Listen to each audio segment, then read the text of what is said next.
ناظرین، نامور اور سینئر صحافی آغا خالد کی رپورٹ کے مطابق یہ ہیں سندھ بلڈنگ کنٹرول اتھارٹی کے سابق ملازم ضیاء کالا۔ اسے اچھی طرح پہچان لیں، جان لیں، یہ کراچی نہیں پاکستان کا سب سے بڑا دہشت گرد ہے۔ اس نے ان گنت قتل کیے، ملک بھر میں ہونے والے بم دھماکوں، دہشت گردی، ملکی اداروں پر حملوں کے پیچھے بھی یہی ملک دشمن ہے، اور اسے سندھ کی ساری police, CID، CTT، anti corruption, anti narcotics force, FC اور دیگر فورسز نے مل کر پکڑا ہے۔ مگر افسوس یہ ہے کہ اس ملزم نہیں مجرم پر کروڑوں روپے کا جو انعام رکھا گیا تھا وہ پکڑنے والے کو نہیں ملا۔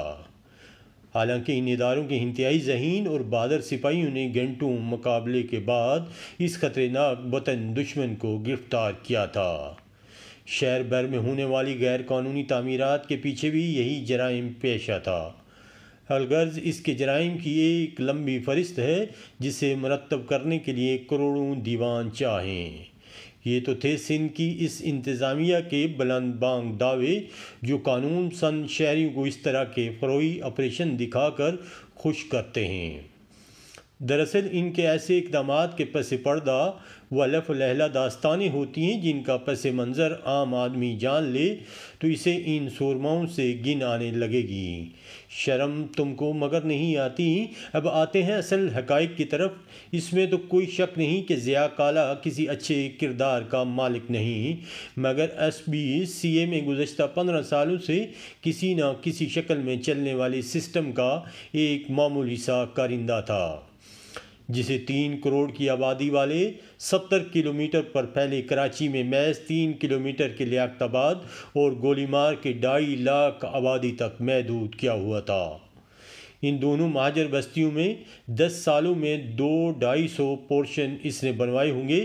اسے یہ شورش زدہ خالص مہاجر آبادیوں کا چودھری بھی اس لیے بنایا گیا تھا کہ الطاف حسین کی پالیسی کا تسلسل قاتل بھی مہاجر اور مقتول بھی مہاجر جاری رہے، کیونکہ سابق حکمران جماعت سمیت کچھ لوگوں کو مہاجروں کا استحصال کر کے طمانینت حاصل ہوتی ہے۔ 72 سالہ اقدامات کا ملکی ریکارڈ گواہ ہے، تاہم پھر بھی انڈیا سے سب کچھ لٹا کر آنے والے یہ مہاجر آج بھی حب الوطنی کے سرور میں غلطاں ہیں۔ انہیں نفع نقصان کے ترازو میں وفا تولنے سے غرض نہیں، کاش یہ بات 2 کروڑ مہاجروں کی قسمت کے دھنی بھی سمجھ سکیں۔ ناظرین، سمجھنا چاہیے تو یہ بات صرف اتنی سی ہے کہ کراچی میں کھربوں روپے کی زمین ہتھیانے والے باگڑ بلو میں سے کوئی نہیں ملا۔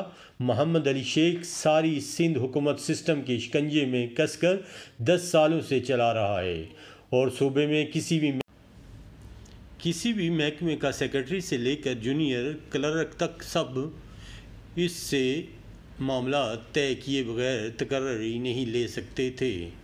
یہ شخص اربوں کھربوں کھا گیا۔ یہ اور اس کے کارندے، ادھر رجسٹرار کا سسٹم چلانے والے محبوب بالا سائیں، ان کے PA سیف علی شاہ، ان کے ماموں جان ماما علی، حسن ہنگورو، شبی علی شاہ، وجی علی شاہ، عمران شاہ، اور زمینوں کی بندر بانٹ کرنے والے مافیا کنگ کہاں گئے؟ زمین کھا گئی، آسمان انگل گیا۔ خود سندھ بلڈنگ میں ماہانہ بھتہ 5 کروڑ سے 15 کروڑ تک پہنچانے والے سسٹم کنگ، اور اس سے اوپر فیصل میمن، اشفاق کھوکر، طارق عزیز، خالد جمالی، یعقوب LDC، سرفراز جمالی، رفیع رضا، امت کمار، شام گئے بوریوں میں بھر کر پیسے لے جانے والے کس کو پیارے ہو گئے۔ 15 سالوں میں سے کم از کم 10 سال تو ان کی حکمرانی رہی، اور پکڑا گیا پتلی گردن والا ضیاء کالا۔ اسے پکڑا، اچھا کیا، اس سے اس کے اعمال کی سزا ملنی چاہیے، مگر جس طرح اس کی گرفتاری پر ہاہاکار بچا رکھی ہے وہ قابل شرم ہے۔ گندگی کے جوہر کا وہ ایک معمولی سا گڈویا ہے۔ اصل ہاتھی آج تک باہر ہیں، اور کیوں؟ کوئی بتلائے کہ ہم بتلائیں کیا؟ بابر حسین، ٹائمز اسکوائر TV، کراچی۔